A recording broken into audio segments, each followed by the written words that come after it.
cat and kittens. Welcome to my new brewery. I just moved into a new house and it has a third car garage where I'm able to start my own brewery. So it's a single car garage.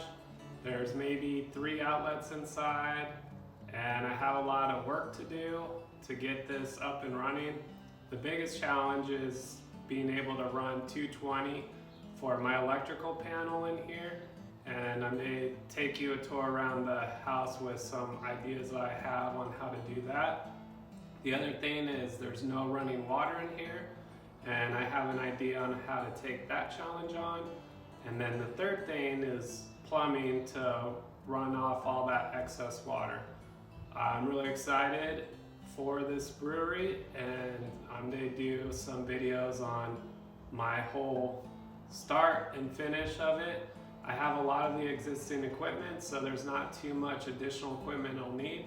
It's just more the internal structure of the brewery to make sure it runs more smoothly, as opposed to using a garden hose and washing all the kettles in the driveway and just ease the flow. So let's check it out.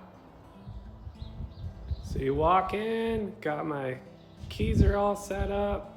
This potentially will be the brewing area. There's all this extra storage up here, which it's about 2 feet against the wall, and I'm thinking about gutting it so I have more room there.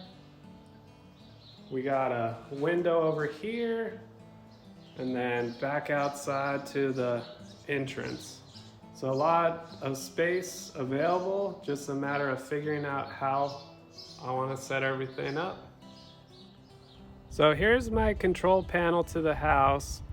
My first option was upstairs we have a dryer, and it's actually a gas dryer, but while I was looking at that, they had a 220, so I thought, oh, it's possible to make a junction box and run that all the way to inside the brewery. However, when I got up there, it was too challenging with all the air conditioning ductwork. The second option was putting a new breaker on this box and then running it inside through my garage, over the entrance to the house, down into the brewery. And when you look at it, it's just a little eyesore, and with metal conduit, even if you cleaned it up, just wouldn't look that good. The third option is using the range for our gas top in the kitchen, which is on the other side of the house, but it is also gas, so we'll be able to most likely create a junction box for that and then run it down the back wall. I'm going to show you that.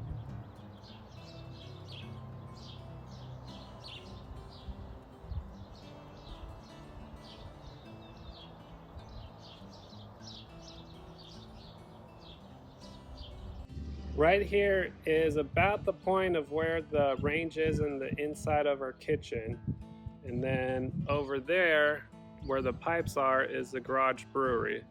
So my idea is running this, digging the proper amount of ground with conduit underground, running it all the way, and then popping in the brewery from right there.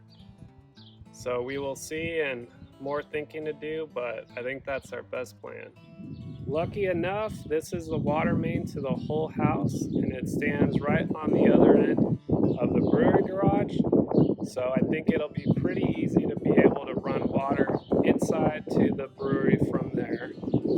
And then with that, depending on where we end up putting our sink, I was thinking of either doing a gray water drain out into the front yard, or we actually have these available too that I need to research and see if that's actual sewage.